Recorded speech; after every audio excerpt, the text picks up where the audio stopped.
नमस्कार, आदाब, बहुत बहुत स्वागत है आपका। मैं हूं आपके साथ आसिफ खान। एक बड़ी महत्वपूर्ण खबर हम आज आपको बताने के लिए जा रहे हैं। दरअसल पेट्रोल और डीजल के दाम जो भारत के अंदर बहुत ज़्यादा बढ़ गए, आसमान छू रहे हैं, जिससे हर कोई परेशान है। उसको लेकर संसद में जमकर बवाल हुआ और सरकार से जवाब मांगा। सरकार ने जवाब भी दिया। अब उसमें जो तर्क सरकार की तरफ से रखा गया वो हम आपको बताएंगे तो आप भी कहेंगे वाह, सरकार ने क्या तर्क रखा, क्या जवाब दिया। दरअसल बढ़ते पेट्रोल और डीजल की दामों को लेकर विपक्ष ने हंगामा काटा। सरकार से कहा आप इस पर जवाब दीजिए। जब आप विपक्ष में थे तब इतना हो हल्ला कर रहे थे महंगाई को लेकर, पेट्रोल डीजल के दाम को लेकर, अब खामोश क्यों हैं? इसके दाम क्यों आसमान पर पहुंचाए जा रहे हैं? विपक्ष ने कहा कि अंतर्राष्ट्रीय स्तर पर कच्चे तेल के दाम जो है वो इतने कम है, बावजूद इसके आप दाम बढ़ाए जा रहे हैं। आपको तो चाहिए कि कोरोना काल चल रहा है, बेरोजगारी है, आपको दाम बहुत कम करना चाहिए। आप इतने क्यों बढ़ा रहे हैं? सरकार की क्या मंशा है?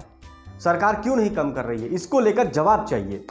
अब जवाब के लिए अनुराग ठाकुर खड़े हो गए, जो केंद्रीय वित्त राज्य मंत्री हैं। उन्होंने कहा कि देखिए, अंतर्राष्ट्रीय स्तर पर जो आप लोग कह रहे हैं कि अड़ोस पड़ोस के देशों में दाम बहुत कम है, तो उनके पास दाम क्यों कम है, उसका आंकड़ा तो मेरे पास नहीं है। लेकिन हमने दाम जो इतने बढ़ा रखे हैं उसकी कई वजह हैं, लेकिन इसको बताऊंगा वह क्या कहा उन्होंने। लेकिन उससे पहले उन्होंने ये भी कहा कि ये बात सच है कि पेट्रोल के ऊपर जो है वो सरकार को इस वक्त बहुत बड़ा फ़ायदा मिल रहा है। उन्होंने कहा कि पेट्रोल पर 33 रुपये प्रति लीटर के हिसाब से इस वक्त कमाई हो रही है और डीजल पर 32 रुपये, यानी कि पेट्रोल पर 33 रुपये प्रति लीटर और डीजल पर 32 रुपये, यानी कि जितने का अंतर्राष्ट्रीय स्तर से तेल आ रहा है उसका दोगुने के हिसाब से सरकार बेच रही, सरकार को बच रहा है, केंद्र सरकार को भी और राज्य सरकार को भी। अब उन्होंने जो जवाब दिया कि आखिर क्यों बढ़ा रहे हैं, उसके पीछे का आप तर्क सुनिए। अनुराग ठाकुर ने कहा कि इसको इसलिए बढ़ाया जा रहा है क्योंकि राजस्व सरकार के पास बहुत कम है। अब राजस्व सरकार के पास कम है तो क्या आम आदमी से इस तरह से आप उससे लेंगे? क्या आप उसका तेल निकाले हुए हैं?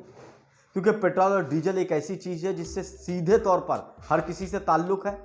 अगर गाड़ी नहीं भी चलाता है तब भी उसका ताल्लुक़ है, क्योंकि जो माल ढुलाई हो रही है उसमें हर चीज़ के दाम बढ़ जाते हैं, राशन पानी के दाम बढ़ जाते हैं, सब्जी के दाम बढ़ जाते हैं भाड़ा बढ़ने से। इसके अलावा कोई जा रहा है, ऑफिस जा रहा है, दफ्तर जा रहा है, उसको गाड़ी चलाना मुश्किल हो रही है। अगर नहीं भी गाड़ी है तो फिर वो बस से जा रहा है तो वहाँ पर भी उसको किराया ज़्यादा देना पड़ रहा है। ये बात अनुराग ठाकुर ने कही कि इंफ्रास्ट्रक्चर और विकास के लिए, इन दो चीज़ों के लिए हमें राजस्व की कमी है, राजस्व हमारे पास कम है, इसलिए हम तेल के दाम कम नहीं कर सकते। तेल के दाम हमने इसलिए बढ़ाए हैं क्योंकि राजस्व हमें ज़्यादा चाहिए। अब आंकड़े कह रहे हैं कि एक साल के अंदर 13 रुपये तक प्रति लीटर तक बढ़ा दिया इन्होंने तेल का दाम, पेट्रोल और डीजल के।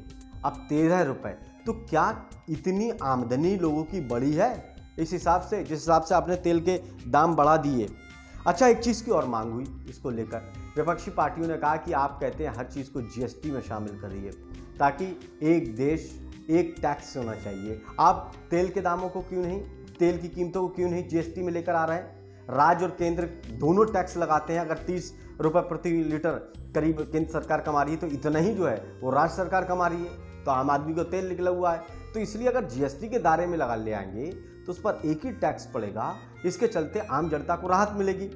तो इस पर केंद्रीय वित्त मंत्री निर्मला सीतारमण ने क्या कहा कि हम गैस और तेल पदार्थों पर जीएसटी के दायरे में इसको नहीं ला सकते, यानी कि उस पर उसी हिसाब से जैसे टैक्स चल रहा है, केंद्र सरकार अपना लेगी पैसा और राज्य सरकार अपना पैसा लेगी और जनता उसमें निढाल हो जाएगी।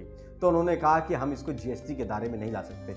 दोरे दोरे इनके मापदंड, दोरे दोरे इनके चेहरे, किसी चीज़ के लिए कुछ कहते हैं और किसी चीज़ के लिए कुछ कहते हैं, यानी कि जीएसटी के दायरे में लाने के उसके तैयार नहीं है। अब अपनी चीज़ से पलट जाते हैं कि हर टैक्स को हम चाहते हैं कि इतने टैक्स ना लगे, एक टैक्स लगे, एक टैक्स देना पड़े। अब पेट्रोल और डीजल के दाम, गैस के दाम को जीएसटी में नहीं लेकर आ रहे हैं। तो ये पेट्रोल और डीजल से जुड़ी महत्वपूर्ण खबर थी जो सरकार की तरफ से जवाब दिया गया, जो जवाब देश की जनता मांग रही थी, विपक्ष मांग रहा था। उन्होंने कहा कि राजस्व की हमें बहुत ज़्यादा ज़रूरत है, पैसे की ज़रूरत है, इंफ्रास्ट्रक्चर विकास के कामों में पैसा खर्च करना है, ये वही पार्टी है।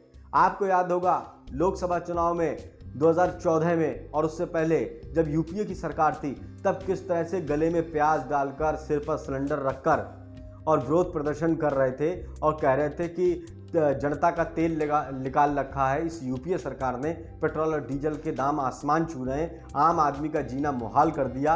अब उनको वो जुमले क्यों नहीं याद आ रहे हैं, वो दुख तकलीफ जनता की क्यों नहीं दिख रही है? इसीलिए हम कहते हैं, देखिए कि जब पार्टी जो है सत्ता में होती तब नज़रिया कुछ और होता है, और जब विपक्ष में होती है तब नज़रिया कुछ और होता है। वही इस वक्त हो रहा है।